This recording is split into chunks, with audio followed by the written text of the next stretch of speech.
So meron siyang amphitheater dito. Pwede mag-concert dito guys. Yung simple concert lang, yung pang school, pang barkada. So may stage siya dito.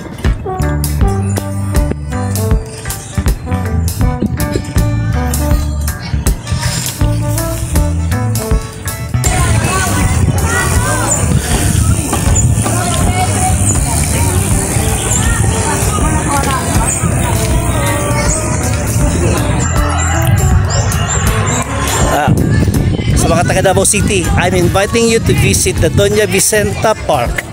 Dito lang sa likod ng City Hall.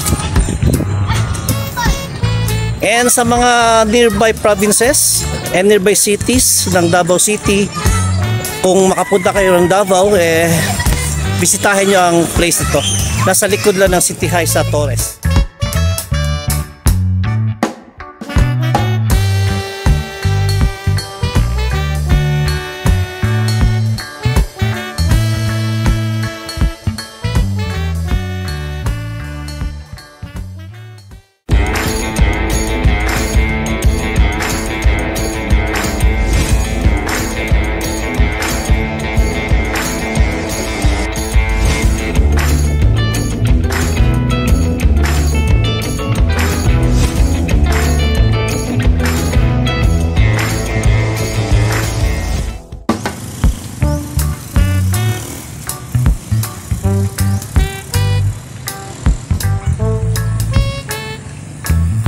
Magandang hapon guys, narito tayo ngayon sa Doña Vicenta Park dito sa Davao City. Kakabukas na to na park guys, mga ilang buwan pa lang this year. So I am very much excited na pasyalan ito na park. Kaya andito naman tayo. Tara guys, samahan niyo ako at papasok tayo. Sa sinabi ko kanina, bagong bukas lang to na park. At pasyalan natin guys. Ang daming mga punong kahoy oh. Ayan. So medyo mainit pero okay lang. Kasi may mga punong kahoy. It's about 1:30 in the afternoon. Pero nakikita niyo maraming mga tao. Kadalasan dito guys mga estudyante. May nagpa-practice ng sayaw. Ayan.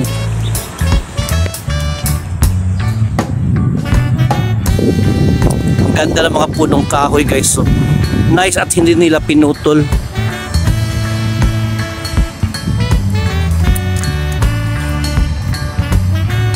So ito guys ay stage. Kulang na lang to ng atip.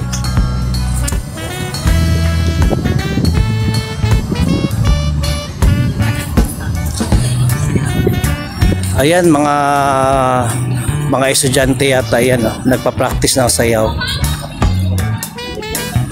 Mainit nga pero nasa ilalim sila ng punong kahoy.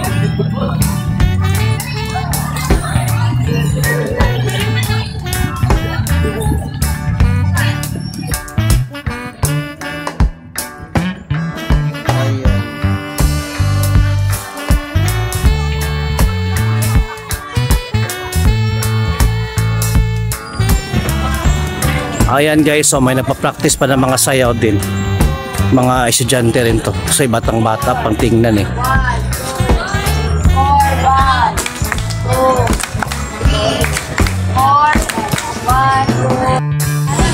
1, 2. Napansin ko guys, sa mga ilaw nila dito sa poste puro solar. Ayan no.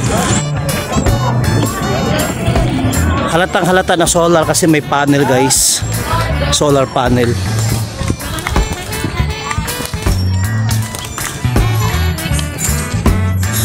Ganda. So subukan natin akyatin tong parang railings dito.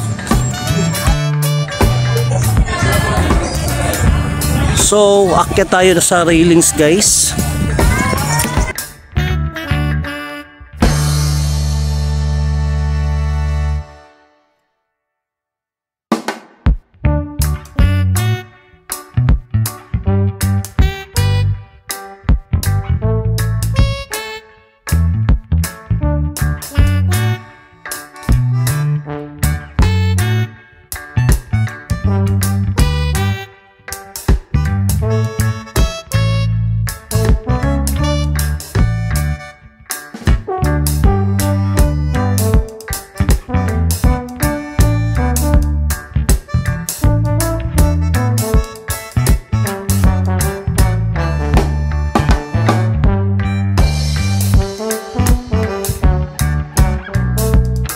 Oh, sinarahan Manila.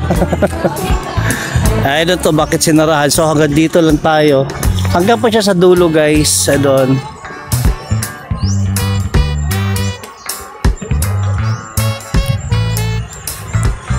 I don't know bakit sarado. Ayan no. Nilagyan nila ng plywood. Pero hanggang dulo pa yan siya. Ayun nakikita nyo.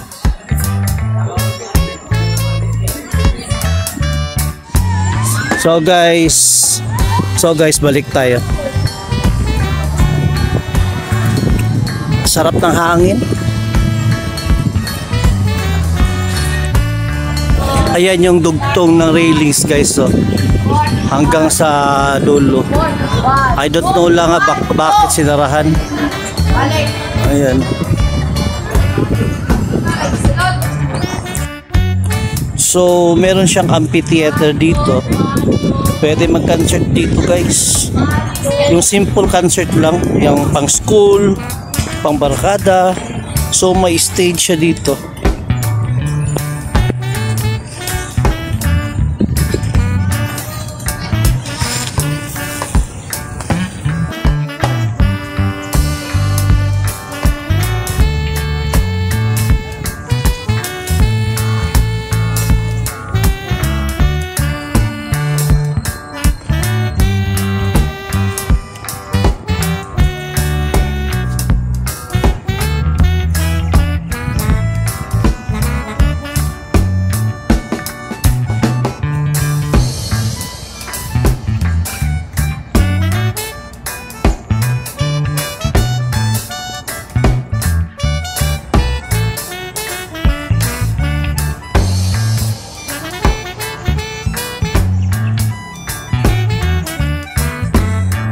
So guys, hanggang dito lang tayo. Pero ang sabi nila, part pa daw ito ng park. So nilagyan lang nila ng harang. Baka magtatrabaho pa sila guys. No, baka wala pang budget. So yan ang sabi nila, hanggang sa dulo pa daw yan. So may harang lang dito.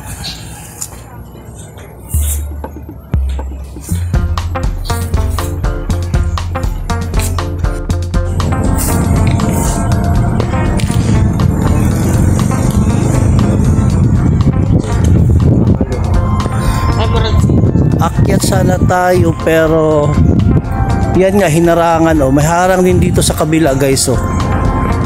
Ayan, may plywood. I don't know the reason bakit hindi nila padaanan. Ang ganda pa naman sana sa itaas. Ayan.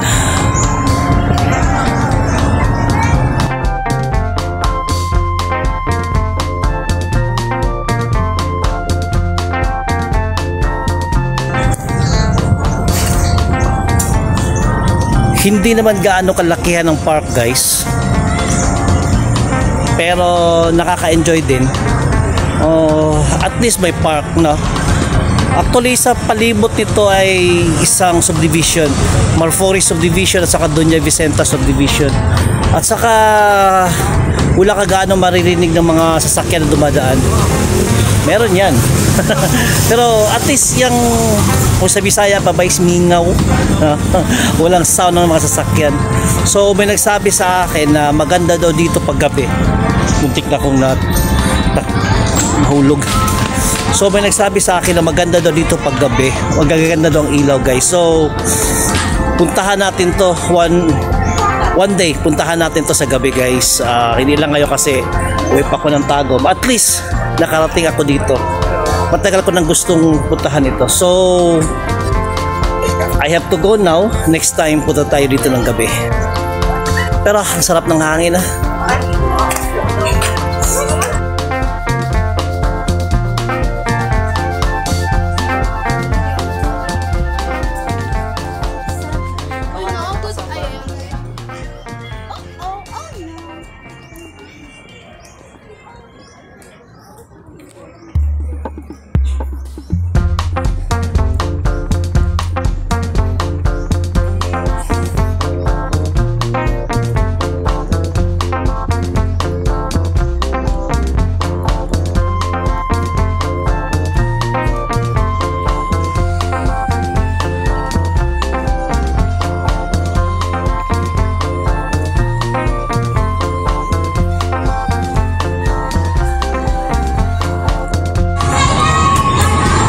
Sa mga taga Davao City na hindi na pa nakapunta dito, try to go here guys, try to visit this place.